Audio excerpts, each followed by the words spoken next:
下午你这个主持的任务重了，我把30多个人都交给你，前面是20个，下午30。You did very well. 您上午主持的非常。But you have to do the declaration. That's the most 而且 difficult 最后 part. 你要主持工作宣言，这是最重要的。China has invested billions of dollars into the continent of Africa to build massive infrastructure projects.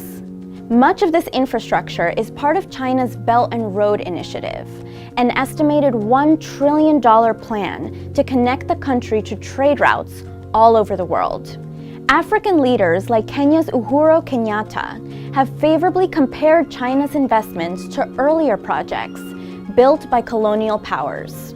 Where the old railway was built by force and violence against the wishes of those whose land it divided, the new railway is built by consent and partnership, both between ourselves and China, and between the governments, which will prosper and profit by it. But is China's investment in the continent actually a win-win, as some African and Chinese leaders have said? Or just a new form of colonialism on a continent that's experienced so much of it? In this episode, we're examining China's Belt and Road Initiative and what it might mean for Africa. While China's Belt and Road Initiative was only proposed in 2013, the country's first infrastructure project on the African continent was built decades ago. The Tazara Railway, completed in 1976, was built to connect copper mines in Zambia to Dar es Salaam, Tanzania's former capital. The Tazara Railway was the first infrastructure project built on a pan-African scale. China's Belt and Road projects will be designed with this scale in mind, creating new trade routes within and between African countries. In 2017, a Chinese firm opened a railway network in Kenya. connecting its capital Nairobi to the port city of Mombasa. There are already plans to extend this network into South Sudan, Uganda, Rwanda, and Burundi. China, through its public and private sectors, has already loaned about $132 billion to African countries from 2006 to 2017.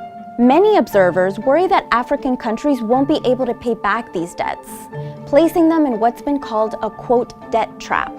The Jubilee Debt Campaign, which campaigns for poor countries' debts to be canceled, estimates that about 20% of debt held by African governments is owed to China, making it the single largest lending nation.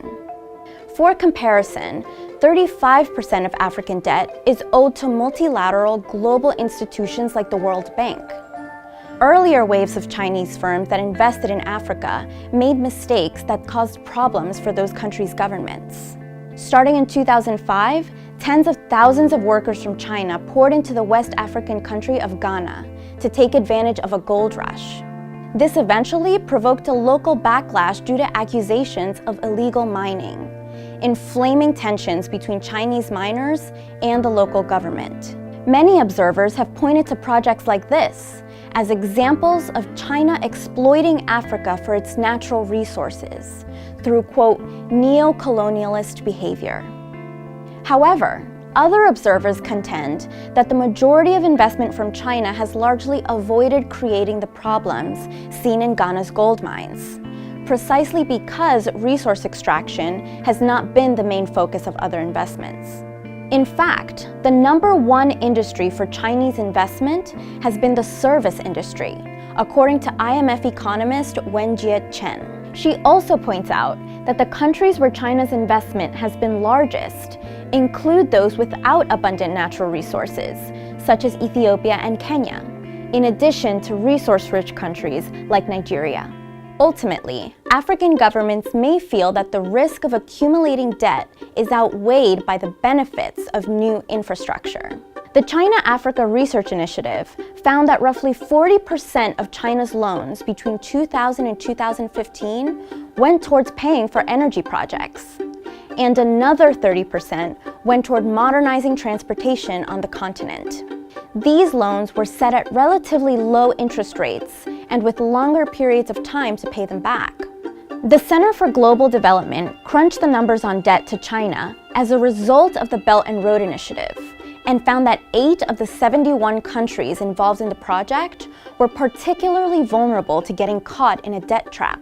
Of these 8 countries, only 1 was in Africa, Djibouti, a port country that's also become a military strategic point for China. The other 7 countries are in Europe and Asia.